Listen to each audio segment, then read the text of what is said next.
हमारे प्यारे दोस्तों, आप सभी को अगले लेक्चर में मगध क्लासेस के YouTube चैनल पर स्वागत है। जैसा कि फ्रेंड्स हम लोग पिछले बार देखे थे कि अभिलेख के बारे में हम लोग चर्चा कर लिए थे। आज जो हम लोग चर्चा करने जा रहे हैं, जो मुख्य रूप से विदेशी यात्री के बारे में, कौन कौन भारत में आया, काका भारत के संस्कृति के बारे में बताया, इसकी चर्चा करने जा रहे हैं दोस्तों। तो सबसे पहले हेरोडोटस हिस्टोरिका नामक पुस्तक की सहायता से बताया, मेगास्थनीज इंडिका नामक पुस्तक के आधार पर बताया, क्योंकि मेगास्थनीज कभी कभी क्वेश्चन पूछ देता है कि इंडिका का लेखक कौन है। कभी कभी देखिए ये सब फैक्ट है, याद करना होगा। देखिए ये अज्ञात है तो इसको तो रटिए ही मत, ये छोड़ दीजिए। आगे देखिए टॉलमी का रचनाकार कौन है, जियोग्राफिका है। कभी कभी क्वेश्चन पूछेगा कि विदेशी यात्री आए टॉलमी, ठीक है ना, लेकिन वो लिखा कौन सा पुस्तक भाई, बात तो यहां पर ये है ना। फिर प्लिनी नेचुरल हिस्टोरिका किसने लिखा, प्लिनी ने लिखा। देखिए किताब में लिखा कि भारत की संस्कृति कैसी थी, भारत के कैसे कैसे लोग थे, भारत में कैसे कैसे पहनावा थे, भारत की शासन व्यवस्था कैसी थी, भारत की रहन सहन कैसी थी, भारत की खान पान कैसी थी, भारत की चाल ढाल कैसी थी, भारत के अंदर विचारधारा कैसी थी, भारत के अंदर नैतिक रूप से किसको माना जाता था, भारत के अंदर गधा किसको कहा जाता था, भारत के अंदर मूर्ख किसको कहा जाता था। मैंने लागल लागल झूलनिया से धक्का बलम कलकत्ता ले जाइए एकदम। मैंने ये सब आयबो करता था ना तो एकदम कलकत्ता हम ही भेज देते थे कि अरे धक्का लगलो, जो भाग निकाल बाबू, यहाँ कुछ चले बोलेगा नहीं। अगला जो किताब लिखा है अल बरूनी, किताबुल हिंद या तहकीक ए हिंद। देखिए अल बरूनी नामक व्यक्ति है जिन्होंने किताब का नाम है किताबुल हिंद या तहकीक ए हिंद। देखिए ये बड़ा ही थोड़ा सा लगता है, लेकिन थोड़ा याद रखिएगा अल बरूनी किस पुस्तक का लेखक है। फिर एक चीन का यात्री आया था भारत में उसी वर्ष, मार्को पोलो। क्वेश्चन पूछेगा भारत के एंशियंट पीरियड में प्रथम चीनी यात्री कौन आया था, मार्को पोलो ऑप्शन रहेगा तो मार दीजिएगा मित्रों। अगला फाहियान चंद्रगुप्त द्वितीय के शासनकाल में आया था, और हेनसांग हर्षवर्धन के शासनकाल में आया था। देखिए कभी कभी क्वेश्चन इस तरीके से पूछते हैं, आगे हम देखेंगे, लेकिन टॉपिक आने दीजिए। अभी सिर्फ इसका एक रिव्यू पॉइंट देख रहे हैं, समीक्षा कर रहे हैं। इसके बाद इसको हम हर्षवर्धन के एक एक कार्य को देखेंगे। ये हर्ष कह दिया हो गया जी नहीं, इसके इंटरनल जो पार्ट्स हैं जितने भी हर्षवर्धन के शासनकाल रहा है, इसके भाई का शासनकाल रहा, इसकी बहन का शासनकाल रहा, इसका जीजा का शासनकाल रहा, सबको देखेंगे। तो ये जो है फाहियान जो है वो चंद्रगुप्त द्वितीय के शासनकाल में आए विदेशी यात्री थे, चीनी यात्री कह सकते हैं। वो फाओकुओथी लिखे, देखिए कितना बिजोड़ लिखा है। फाओकुओथी नामक पुस्तक के रचयिता कौन है, तो फाहियान है। किसकी चर्चा उसमें किया है, चंद्रगुप्त द्वितीय की चर्चा किया है। उसी के राज साम्राज्य गुप्त साम्राज्य के बारे में चर्चा है मित्रों। आगे वेनसांग से हर्षवर्धन ऐसे करके सुनिए, कहा कि सब ऐसे ऐसे करते रहता था। ये सब चाइना वाला लोग आता करके बेचारा भारत के कितनों का उनको चीज तो सोचे वाली बात है। तो ये जो हेनसांग था वो CQ की हर्षवर्धन, यानी हर्षवर्धन जो है वो हर्षवर्धन के बारे में कौन लिखा, वेनसांग ने। और कौन किताब, CU की रट जाइए एकदम, कुछ ना होगा जी। अब ये हर्षवर्धन आगे देखिएगा। फाहियान जो है आया था कब, 399 ईस्वी में। कौन पुस्तक, फाओकुओथी लिखा, वो चंद्रगुप्त विक्रमादित्य के दरबार में आया था। उस समय भवन तथा कौड़ी की चर्चा की है, भवन का भी चर्चा किया और कौड़ी के भी चर्चा किया मित्रों।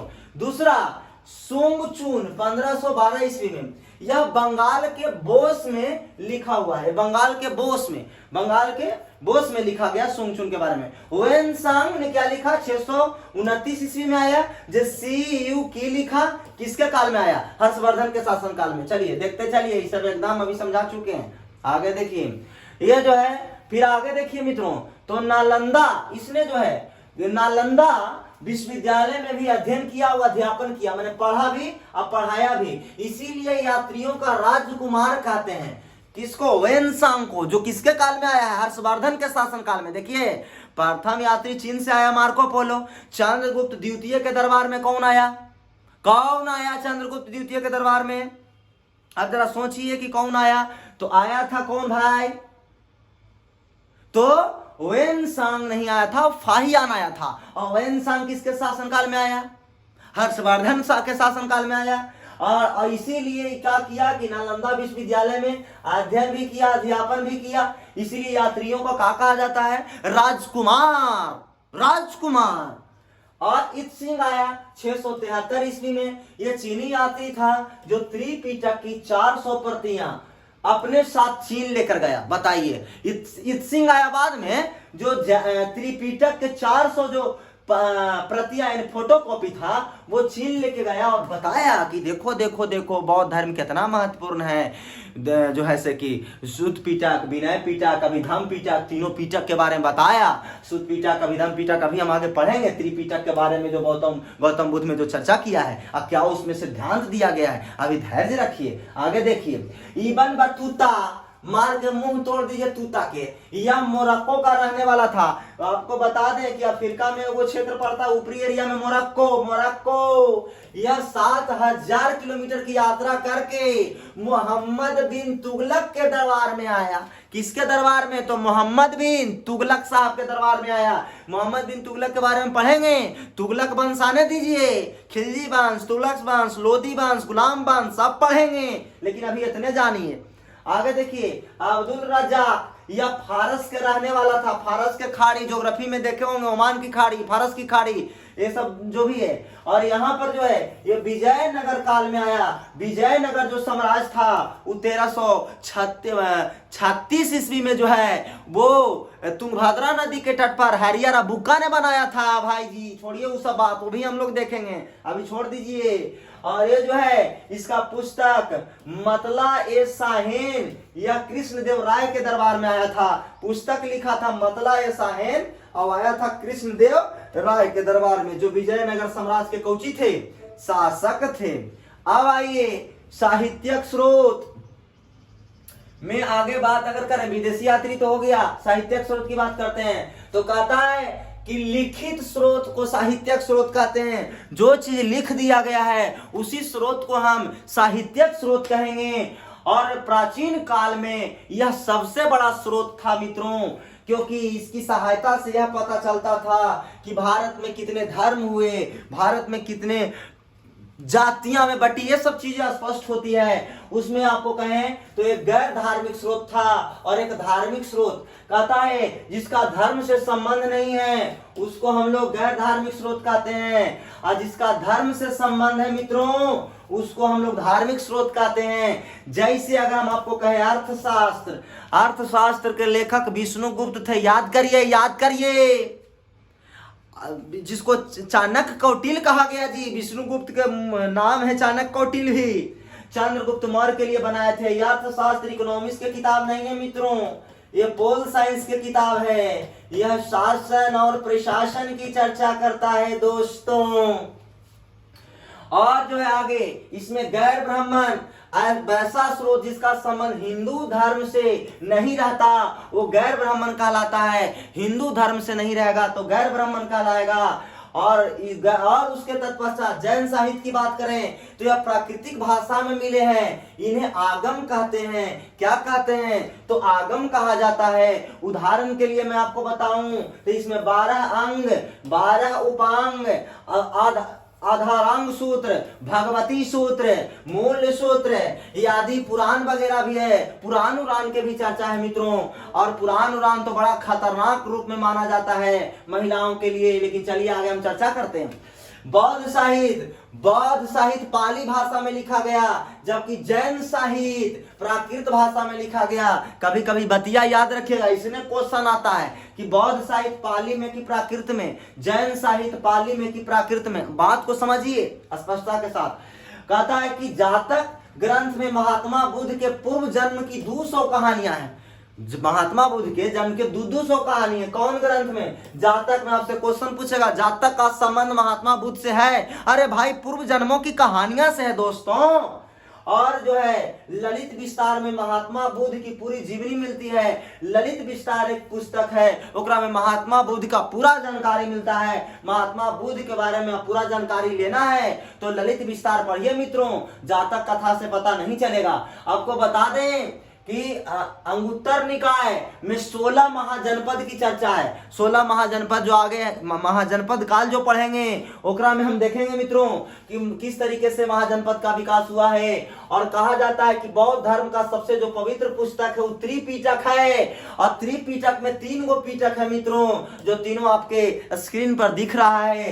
पहला है सुत्त पिटक, दूसरा है विनय पिटक, तीसरा है अभिधम्म पिटक। कहता है मित्रों कि यह सबसे बड़ा पिटक है जिसका नाम है सुत्त पिटक, इसीलिए बौद्ध धर्म का एनसाइक्लोपीडिया कहते हैं। एनसाइक्लोपीडिया जो पूरी सिद्धांत को आगे लेके चलता है, इसका नाम ही पड़ता है एनसाइक्लोपीडिया मित्रों। अगला विनय पिटक, यह सबसे छोटा पिटक है। ये बौद्ध धर्म के सिर्फ प्रवेश की चर्चा करता है कि बौद्ध धर्म में आप कैसे प्रवेश करते हैं, विनय है हमारी, हम धर्म में आना चाहते हैं महारानी। तो इस तरीके से ये विनय पिटक की बात है। अगला अभिधम्म पिटक, इसमें महात्मा बुद्ध के दार्शनिक विचारों की चर्चा है मित्रों, जो सिर्फ उसके फिलोसफिकल जो अप्रोच दिए गए हैं, उनके जो ज्ञान, जो महापरिनिर्वाण, जो बैठ करके 6 वर्षों तक तपस्या की, उस तपस्या के कारण जो उनके अंदर एक डिवाइन ऑफ पावर आया, उस पावर के कारण वो एक दर्शन का विचार दिए, उसी का इसमें चर्चा है अभिधम्म पिटक में। तो ये थोड़ा सा याद रखने वाली बात है। आगे की ओर बढ़ते हैं दोस्तों। तो देखिए वेद है, कुछ ज्ञानी है, वेद और कुछ ज्ञानी देख लीजिए। ऐसे तो हम थोड़ा सा बताएंगे इसमें। वेद, ऋग्वेद, यजुर्वेद, ऋग्वेद, सामवेद, यजुर्वेद, अथर्ववेद, 4 गो वेद है मित्रों। ऋग्वेद सबसे पहला है, उसके ज्ञानी को धोत्री कहा जाता है। लिखा हुआ ठीक नहीं है, अभी तो थोड़ा सुधार करते चलेंगे। धोत्री कहा जाता है, ये घेत्री लिख दिया है। सामवेद जो है वो जो है उद्गाता, उद्गाता नहीं, गाता, सामवेद को गाता। आप कहिए क्यों जी गाता क्यों, तो सोच लीजिए को बात स्पष्ट। उद्गाता सामवेद से संगीत, अरे गाएगा, जब गाएगा तो क्या सामवेद नहीं तो कौन वेद होगा मित्रों। आगे देखिए यजुर्वेद, अरबु, अथर्ववेद, ब्राह्मण। अभी छोड़ दीजिए, आगे की ओर बढ़िए। पहले वेद की हम भी डिटेल चर्चा करेंगे। वेद की रचना ईश्वर ने किया था, पहला महत्वपूर्ण बात मित्रों। ये वेद की जो रचना है, वेद की जो कला है, वो भगवान विष्णु के मान्यवर से आया है। और ये जो है ये ईश्वर की बात है। और वेद को इसीलिए अपौरुषेय कहा जाता है कि अपौरुषेय कहा जाता है। पुरुष में जो उत्तम होते हैं उनको अपौरुषेय कहा जाता है। और वो श्री हरि विष्णु तो उत्तम में सर्वोत्तमों में उत्तम थे भाई उस समय। तो इसमें गुप्त काल में कृष्ण द्वैवायन वेद व्यास ने वेदों का संकलन किया। और उसके बाद वेदों की संख्या 3 थी, लेकिन इसीलिए इसको वेद को त्रयी कहा जाता था। 3 गो वेद शुरू में था मित्रों, चौथा बड़ी लास्ट में जुटा है जिसका नाम है अथर्ववेद। ये जादू टोना वाला वेद है, ये कोई वेद नहीं माना जाता, ये गधा ही वेद है, इसका कोई मतलब नहीं है, ये मूर्खों वाला वेद है। हाँ, 3 वेद को ही हम लोग त्रयी वेद कहते हैं। आगे अगर हम बात करें तो ऋग्वेद पर चर्चा करें तो ऋग्वेद में जो है सबसे पहले कहें तो इसमें 10 मंडल होते हैं, 1028 सूक्त होते हैं, 10,580 ऋचाएं होते हैं। ये सब रटने का एकदम याद करने का सवाल है। ये सब ऋचा के सहायता से वेद उच्चारण में ईश्वर को प्रसन्न करना होता है, तो ये सब तरीका से प्रसन्न किया जाता है। अन्यथा ईश्वर को प्रश्न करने का ये सब तरीका है कि कितने मंडल कितने। हाँ, ऋचाओं की अधिकता के कारण ही इसे ऋग्वेद भी कहा जाता है। ऋचा इतना 10,580 नहीं होता तो ऋग्वेद नहीं कहा जाता मित्रों। यह सबसे प्राचीन भी है, सबसे बड़ा भी है, पुराना भी और बड़ा भी है। पुराना सबसे बड़ा चीज होता है मित्रों। इसमें गायत्री मंत्र की चर्चा है, देवी भगवती गायत्री की चर्चा है, और उसमें देवी की जिसमें चर्चा की गई है, और साथ में सूर्य भगवान को समर्पित किया गया, यानी कि सूर्य भगवान के बारे में भी इसको डिटेल इसमें बताया गया है। क्योंकि अगर सूर्य नहीं होए तो कुछ नहीं होए, क्योंकि प्रकाश संश्लेषण की क्रिया नहीं होगी, इसलिए भगवान सूर्य के बारे में यहाँ पर दिखाया गया है। और इसी में पहली बार ऋग्वेद में ही शूद्र का प्रयोग किया गया था। शूद्र शब्द के लिए मित्रों ऋग्वेद का 2रा और 7वां मंडल पुराना है। देखिए 10वां मंडल शुरू में नहीं लिखा गया था, 2रा के बारे में और 7वां के बारे में कहा जाता है कि पुराना है, और इसका संकलन पहले हो गया था इसीलिए। परंतु पहला 10वां बाद में संकलन हुआ था, इसीलिए इसको बाद के माना जाता है। तो ये पहला और 10वां यानी ए का एक पर 0 दे दीजिएगा तो ये बाद में आएगा, और 2 और 7 जो है शुरुआती दौर का है। आगे 9वें मंडल में सोम देवता की चर्चा है। कभी कभी आप सुने होंगे सोमरस। ऋग्वेद के ज्ञानी को धोत्र कहा जाता है, और ऋग्वेद का उपवेद आयुर्वेद है जिसमें चिकित्सा की चर्चा है, और इसके ज्ञानी को प्रजापति कहते हैं। अभी हम बताइए मित्रों, थोड़ा सा देखिए तो पीछे आइए तो बाइक में, तो आपको हम बताते हैं थोड़ा सा क्या यहाँ अभी हम आपको बता रहे हैं। जरा सोचिएगा, विचार करिएगा तो जरा इस पर।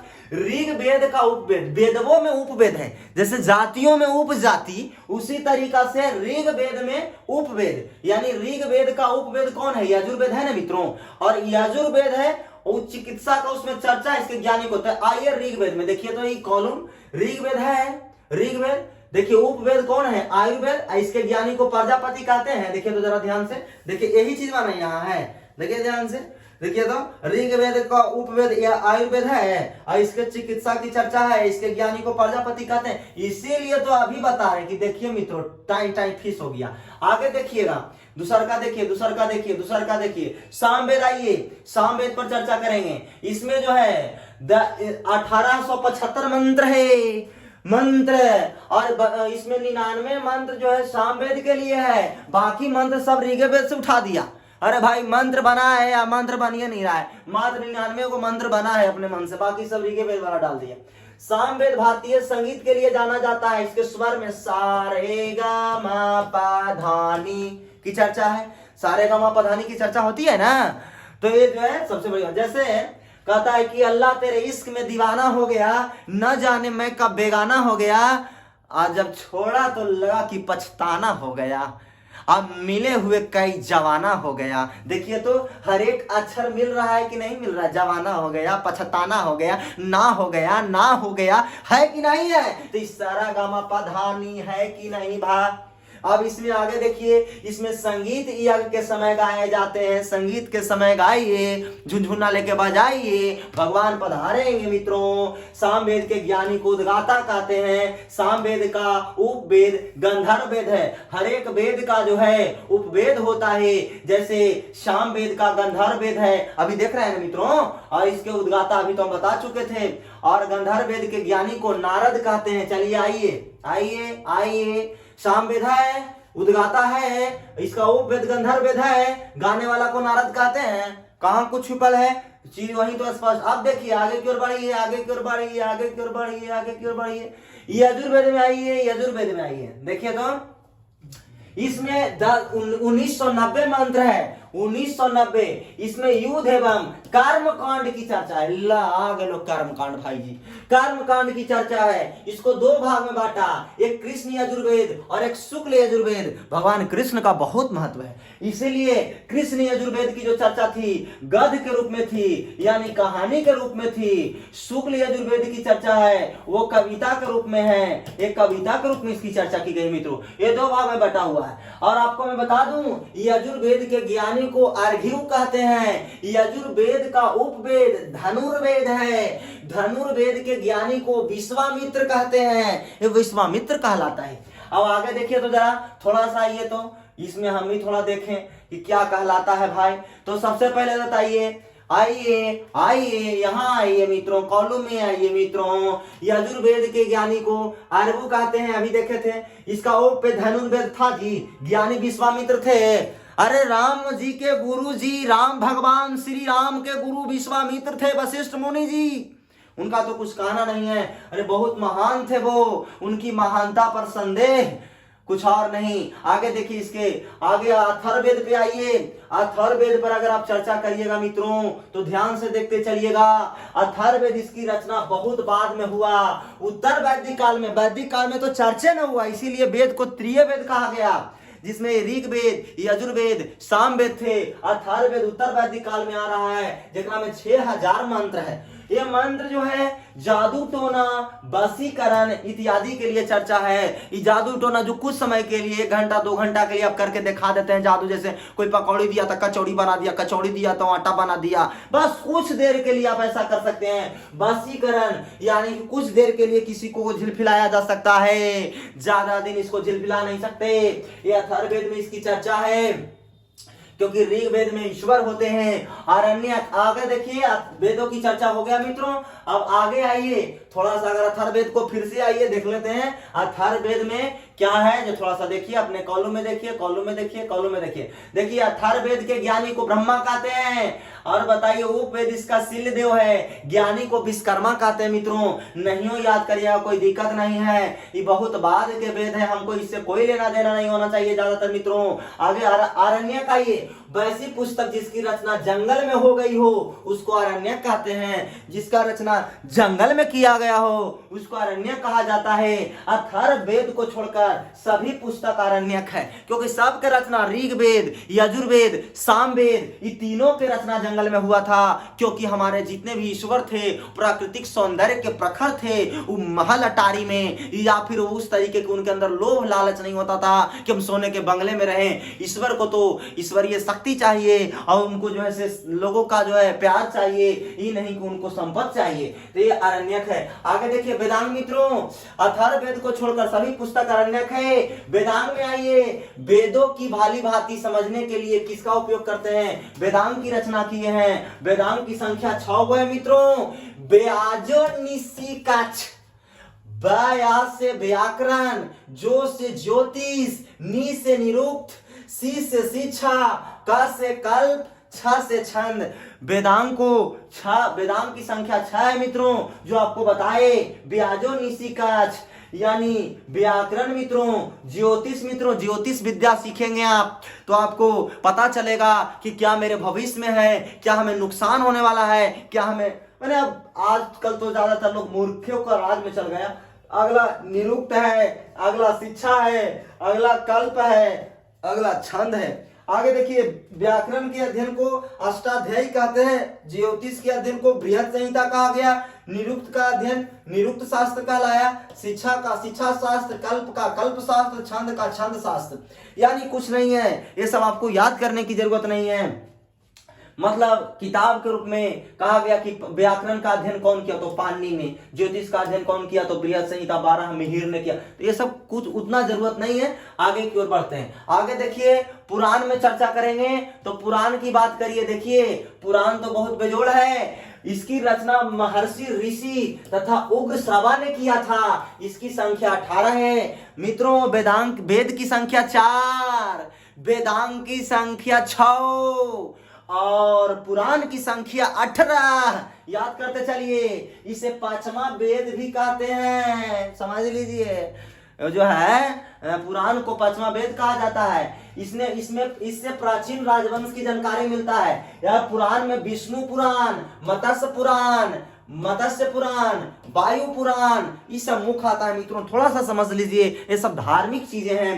विष्णु, इसमें मौर्य वंश की जानकारी मिलता है विष्णु पुराण में।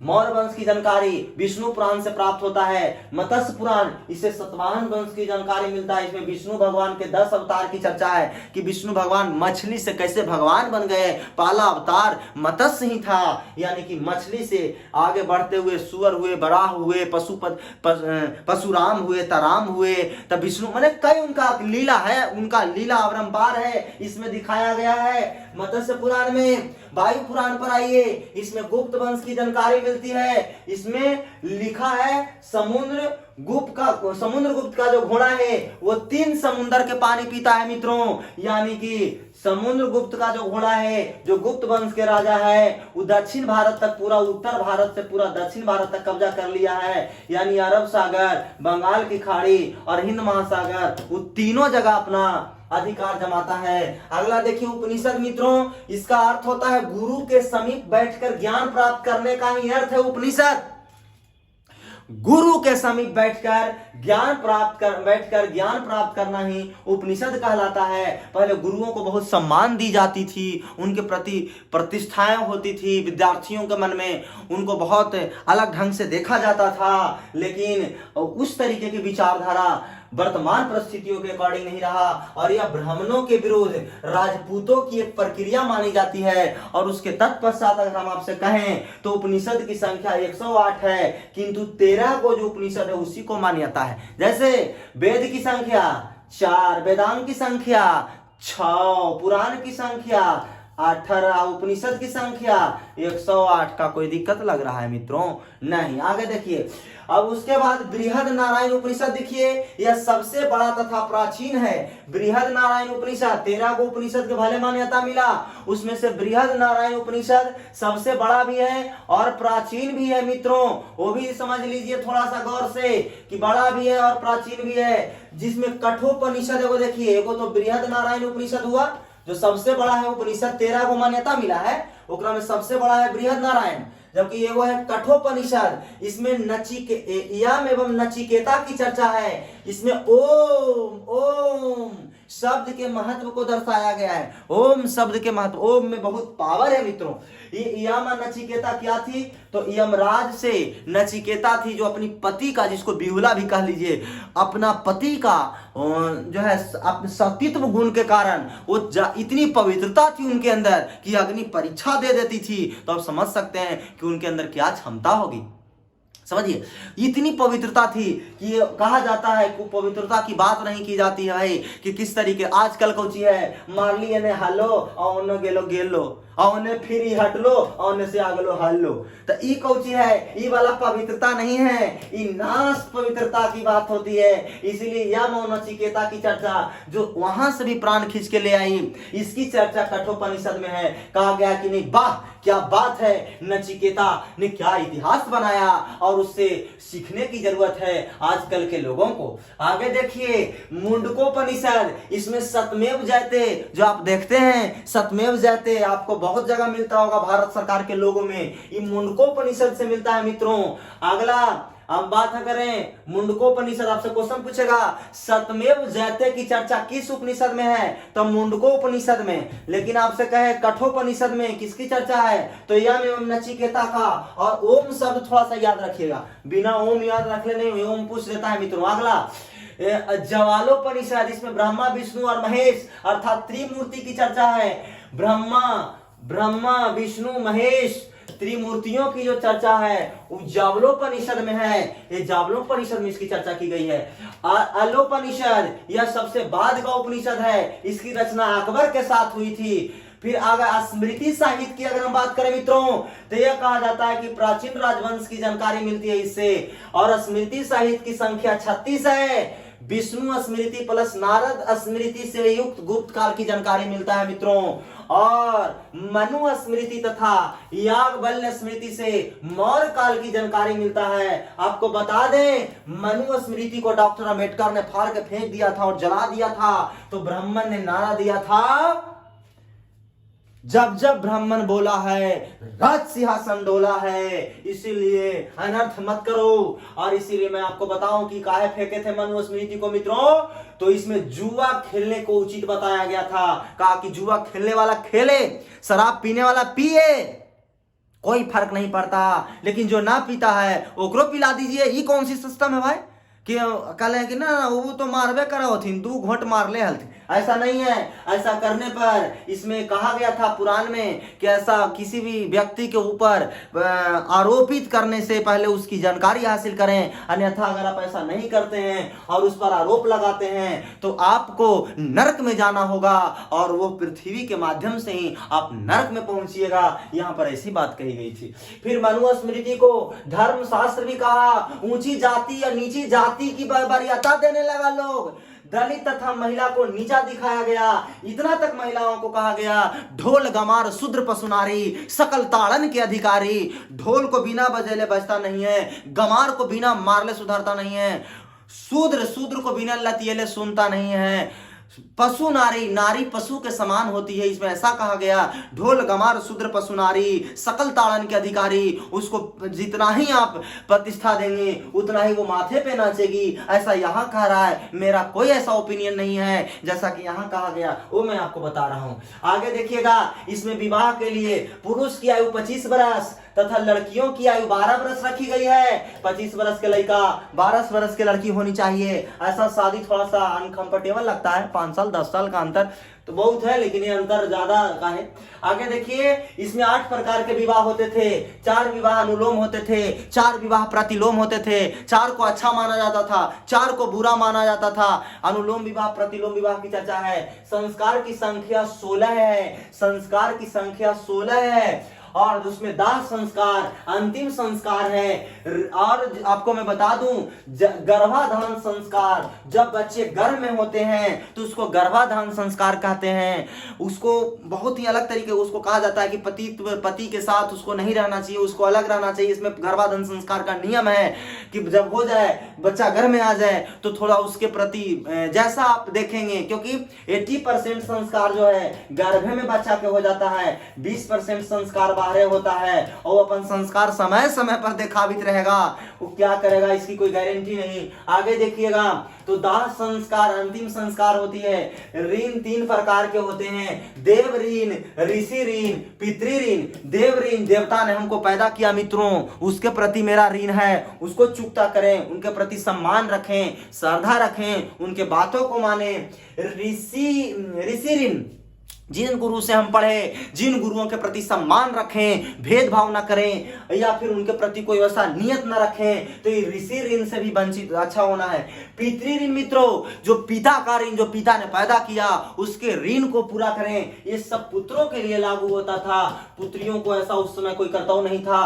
पुरुषार्थ को 4 प्रकार से पुरुषार्थ कैसे प्राप्त करें? पहला तो धर्म करें मित्रों, जो बात कहें वो धार्मिक कहें, जो बात कहें उस पर अडिग रहें, गर्दन कट जाए लेकिन मेरा धर्म नहीं झुके। एक बार बोल दिए से बोल दिए, चाहे वो गलत ही क्यों ना बोले, उस बात को लेकर के आगे बढ़ना है, क्योंकि गलत में भी सही का निष्कर्ष हो सकता है। दूसरा अर्थ है, अर्थ माने पैसा। तीसरा काम, काम वासना, जिसको यहाँ पर पूर्णता माना गया शादी विवाह के बाद, लेकिन लोग आजकल के जमाने अलग प्रकार के हो गया है। फिर मोक्ष की बात हो गई, तो मरने का जो बात है वो मोक्ष प्राप्ति हो गई है। मोक्ष की प्राप्ति करेगा, जो ही मोक्ष की प्राप्ति करेगा तो पुरुषार्थ जिंदगी कहलाएगा मित्रों।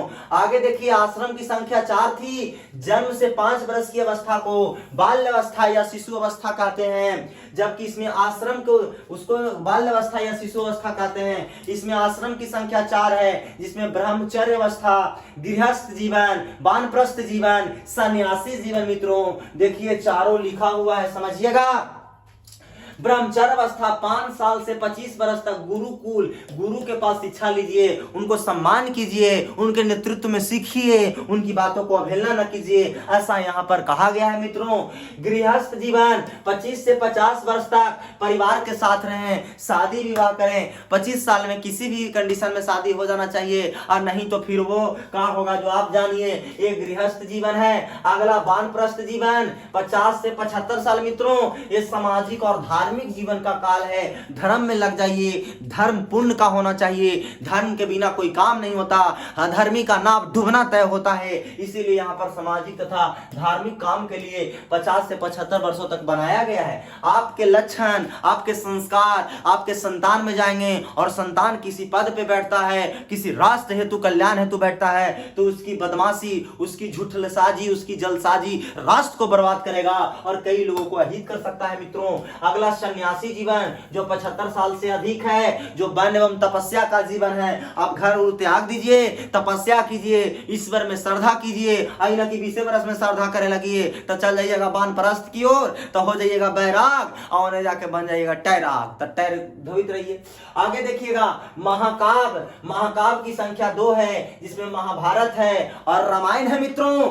रामायण की रचना वाल्मीकि ने किया था।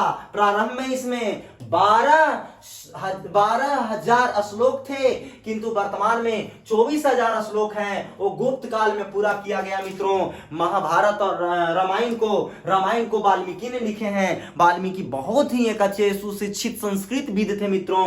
उनके बारे में कहा जाता है कि ईश्वर से उनको दर्शन होता था। जैसे रामकृष्ण जी को, जो कि स्वामी विवेकानंद के गुरु जी थे, रामकृष्ण परमहंस जी मित्रों, उनको काली माँ डेली दर्शन देती थी। इसी तरीका से यहाँ भी इनका वाल्मीकि जी को रामायण में दर्शन माना जाता है। आगे राम का दर्शन, भगवान राम का, प्रभु राम का। आगे देखिए महाभारत, इसकी रचना वेद व्यास ने किया है और इसका प्रारंभिक नाम जय संहिता था महाभारत का मित्रों। इसमें 8800 श्लोक है। वर्तमान में 1 लाख हो गया है मित्रों। शुरू में तो 8800 था, आगे बढ़ते गया मित्रों। आपको बता दें, महाभारत के खंडों को पर्व कहा जाता है। इसमें कुल 18 को पर्व है मित्रों। सबसे महत्वपूर्ण पर्व भीष्म पर्व है। भीष्म के बारे में कहा जाता है कि एक वचन दिए सो उसको पूरा करेंगे, क्योंकि गंगा की सौगंध है, क्योंकि उनको नाम गंगा पुत्र है। भीष्म पुत्र को इसीलिए गंगा पुत्र कहा जाता है। इसमें अर्जुन तथा कृष्ण के वार्तालाप की चर्चा है भीष्म पर्व में। भीष्म पर्व को भगवत गीता या गीता कहा जाता है मित्रों। आपसे क्वेश्चन पूछेगा कि अर्जुन और कृष्ण का वार्तालाप किसमें हुआ है, तो भाई भीष्म पर्व में हुआ है। उस तरीके से 18 पर्व महाभारत में है। महाभारत की रचना और इसी पर्व को भागवत गीता कहते हैं। 18वें खंड को भागवत गीता के रूप में जाना जाता है। यह गीता को श्री हरि कृष्ण ने लिखे हैं और यह गीता बहुत ही सर्वमान है। इनकी एक एक पंक्ति सर्वमान है। इनको सुनिए, इनको जानिए, इनको समझिए, ताकि आपके बुरे कर्म या अच्छे कर्म का क्या परिणाम होता है, उस परिणाम के बारे में आप जान सकते हैं मित्रों। तो इसके साथ ही आपको मैं बताता हूं दोस्तों कि यह टॉपिक आज का समाप्त होता है। और इसके बाद प्राचीन इतिहास में अगले दिन जो हम लोग चर्चा करेंगे दोस्तों, वो हम लोग वैदिक काल पर स्पेशल चर्चा करेंगे, जो महत्वपूर्ण होगा दोस्तों। तो यहीं पे आज हम आपको छोड़े जाते हैं मित्रों। आप सभी को बहुत बहुत आभार, बहुत बहुत धन्यवाद, बहुत बहुत नमस्कार दोस्तों। आप सभी को अभिनंदन और यहीं पे समाप्त।